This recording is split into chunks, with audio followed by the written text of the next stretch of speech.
The Times has obtained a letter that was signed by 6 attorneys general. Not attorney generals, attorneys general. Trying to get it right.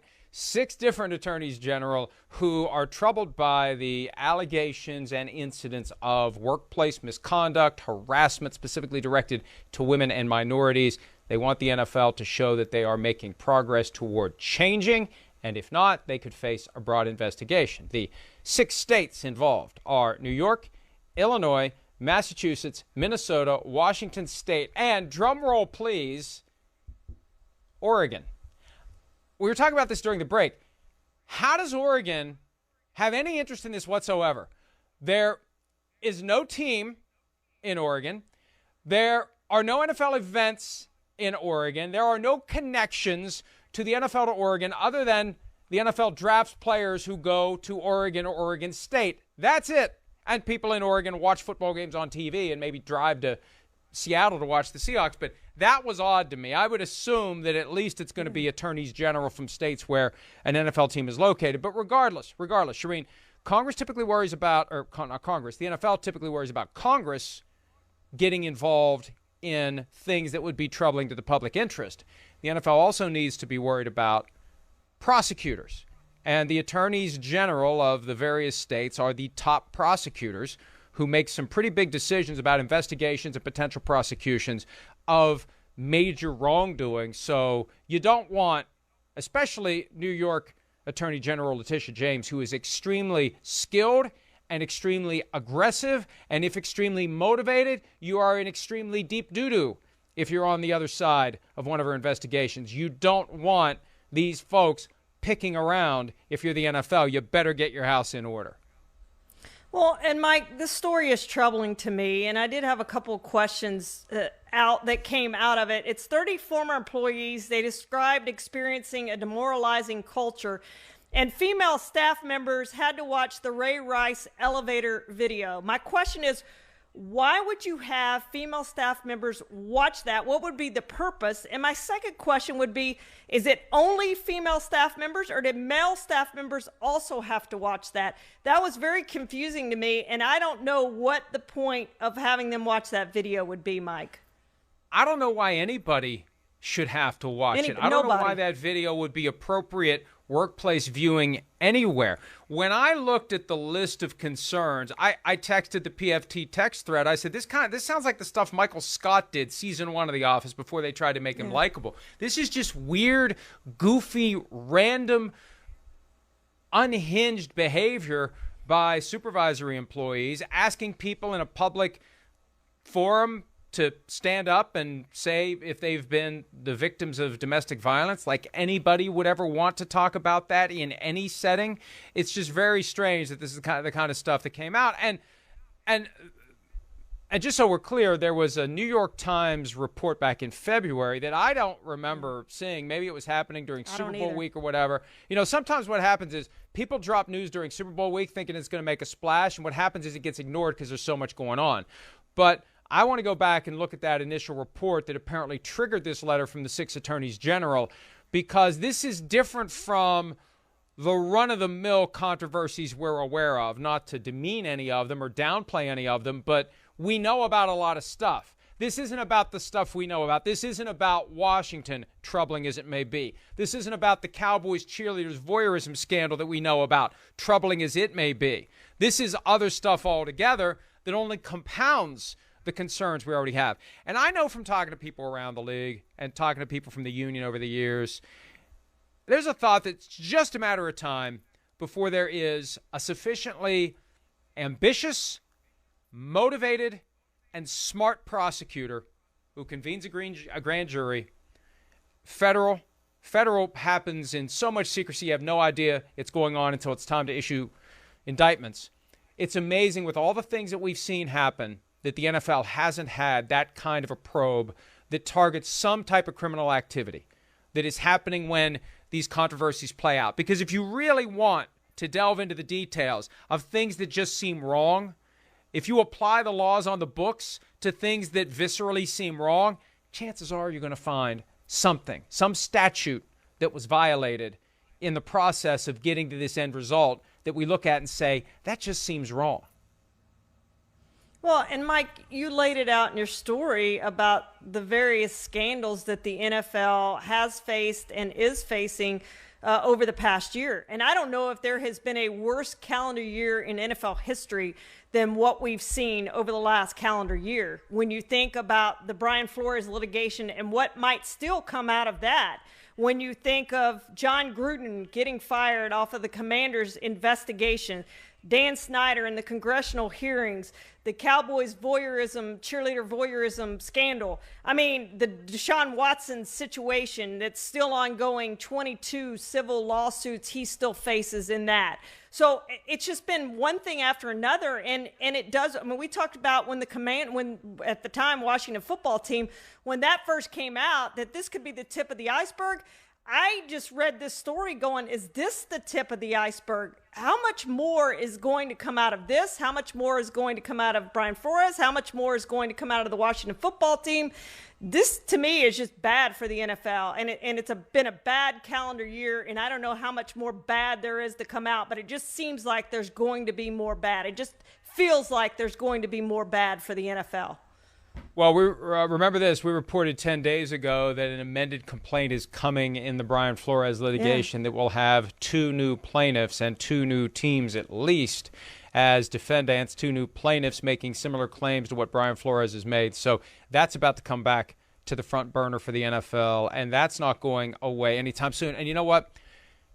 From the standpoint of those of us who would like to see justice done and would like to see things happen in the public eye so this wrongdoing gets aired out, people have a chance to articulate their grievances in a public forum, the attorneys general exploring some sort of a potential action that could be taken, that's very concerning to the NFL because we know what we're expecting in the Brian Flores case. We've already seen it in the John Gruden case. Job number 1, take the case to arbitration. Private arbitration, away from the public eye, away from the media, away from accountability for anything. Not just accountability from a public verdict, but accountability from a public display of witness testimony, documents, and other evidence that would let people who have access to the information, who find it online, who read the reports that are out there, they can look at it and say, my gosh, I view the NFL very differently based upon what has come out. They're very good at burying that. And this, if it goes anywhere, and it may just be a shot across the bow aimed at getting the NFL to do something about its problem and to show progress. That's one of the benefits, because people say, don't these people have better things to do? They have other things to do. They don't necessarily have better things to do. This is part of what they do. They are operating in the public interest. And one of the most prominent organizations in the country, the one entity that can put something on TV and get 20 to 30 million people to tune in at the same time to watch it at a time when nothing else has that power over the populace, if that group has serious workplace issues, it needs to be taken seriously. So I support it 100%. And hey, if there's nothing there, there's nothing there. But there's enough smoke that I think somebody needs to go looking for fire. And they either need to put out the fire on their own, or they need to let some sort of public process do it for them. Well, and Mike, the New York Attorney General has been very aggressive in going after these companies and employers who do workplace misconduct. I mean, the list is extremely long. She's been very aggressive in that. So as a lawyer here, what's the next step? Because basically they said, take care of this or else. But how does the NFL prove that they're taking care of this? And what happens next in this? How do they prove to these attorneys general that they're trying to fix this problem?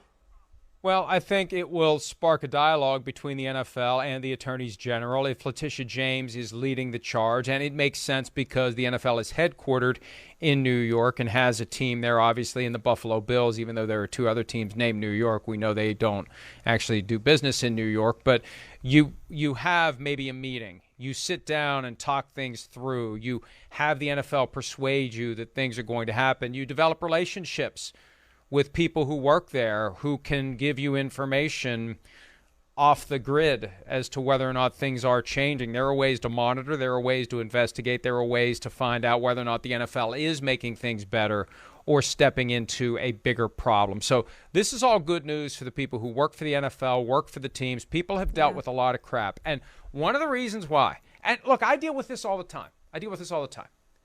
Why do you hate the NFL? Why do you cause problems for the very thing that you make a living off of? And that is so ridiculous when you take a step back and ask yourself, does the fact that it's the NFL, does that give it license to do whatever it wants? Does that give it freedom to treat its employees poorly? Is that a license to be, and I'm searching for the right words that aren't curse words, but is that license to be a jerk? Is that license to treat people a certain way? Somebody needs to be in a position to say, hey, folks, you're not living up to this shield. They spend all the time, and that's the hypocrisy of it, they spend all the time demanding that the players never undermine the shield. If there's stuff going on in Dan Snyder's organization, in Jerry Jones' organization, in any of the organizations or in the league office that doesn't live up to the shield, the individuals, the stewards of those organizations need to be held accountable. We just can't assume that they all have clean hands because they demand that the players have clean hands. Well, and that's it, Mike. And Roger Goodell's talked many times about owners, coaches, general managers, those within the league office being held to an even higher standard than what the players are. I have yet to see that. I haven't seen that in the Dan Snyder case. I haven't seen that in anything yet, and I haven't seen it in this. So we'll see what transpires out of all this stuff. It's certainly not complete yet. Haven't seen it out of the Dolphins, out of the Brian Flores case. So a lot yet to be said in all of this.